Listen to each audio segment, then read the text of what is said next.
Magomed Ankalaev Alex Pereira bilan bo'ladigan revansh jangi uchun jang rejasini aytdi. Alex Pereiraning murabbiyi uning Ankalaevga qarshi jangdagi mag'lubiyatiga rozi emas. Odilxon Kamalov BMF kamari uchun Erkablan To'xtarni jangga chaqirdi.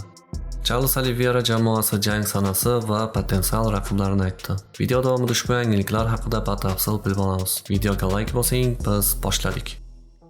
Ushbu video Vanix kompaniyasi tomonidan tayyorlandi. Sport o'yinlaridan pul ishlab olishni xohlaganlarga video kommentariyasidagi ishonchli omad silkasini eslatib o'taman. UFC, futbol va bir qancha sport turlaridan pul ishlab toping. Buning uchun video kommentariyasiga o'tib, ro'yxatdan o'ting. Saytdan ro'yxatdan o'tib, hisobingizni xohlagan summaga to'ldirsangiz, depozitingizga qo'shimcha 3 million so'm bonus qo'shib beriladi. Magomed Ankalaev Alex Pereira bilan jangi haqida gapirdi. Uning gaplari: "Jangimni yana bir bor ko'rib chiqdim. 20 daqiqa zarba almashish bilan o'tdi va men ko'p vaqt bosim o'tkazdim. Shuningdek, men kuchliroq zarba berganman va aniqroq urganman. Mening rejam kurashdan foydalanib zarba berish edi. Ammo bu safar kurash uzoqqa bormaydi. Qani ketdik", dedi Magomed Ankalaev. Alex Pereiraning murabbiyi Glover Teixeira va Plinio jangdagi hakam qaroriga qo'shilmaydi.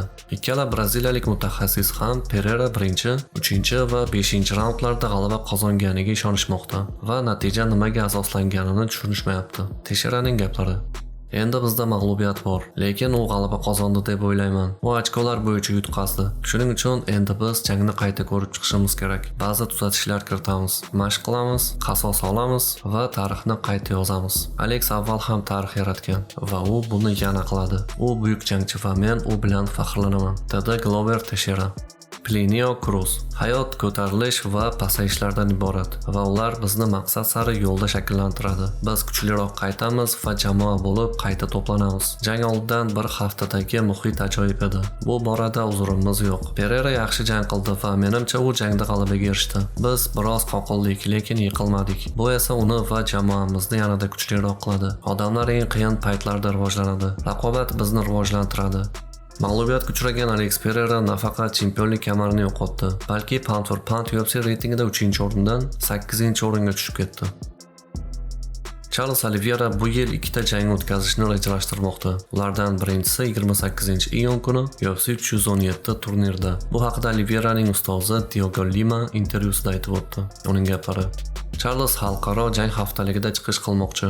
U bu yil 2 marta jang o'tkazishni rejalashtirgan va 28-iyun kungi jang unga 2 yil oxirida yana jang qilish imkoniyatini beradi."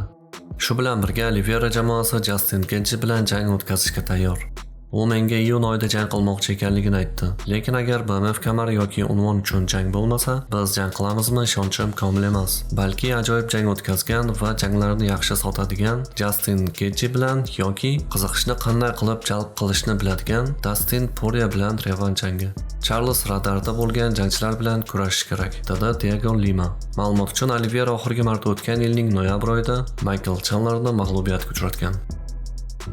Kamarga yagona pretendentdan uzoq kutilgan video. Assalomu alaykum barchaga. Erkablan To'xtar, g'alabang bilan, chempionlik bilan tabriklayman. Uruven haqida gapiribsan. Uruven haqida kim gapiryapti?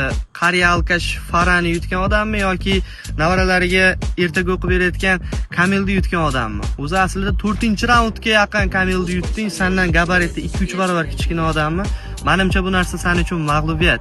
Uchinchidan, Uruven haqida sen bilan 2 marta jang qilgan odamga gapirishing noto'g'ri.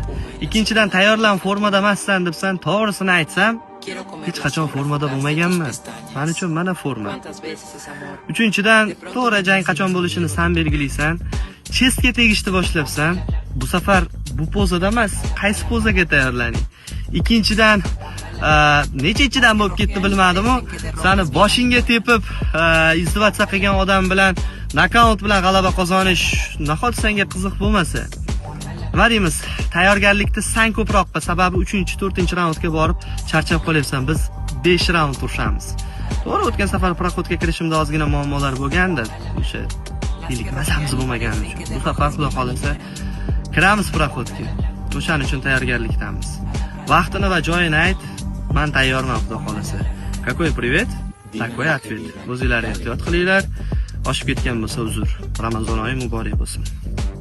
Yangiliklar haqidagi shaxsiy fikrlaringizni kommentariyaga yozib qo'ying. Sizlar bilan doimgidek tahlil MMA kanalida ertangi yangiliklarda ko'rishguncha barchangizga xayr.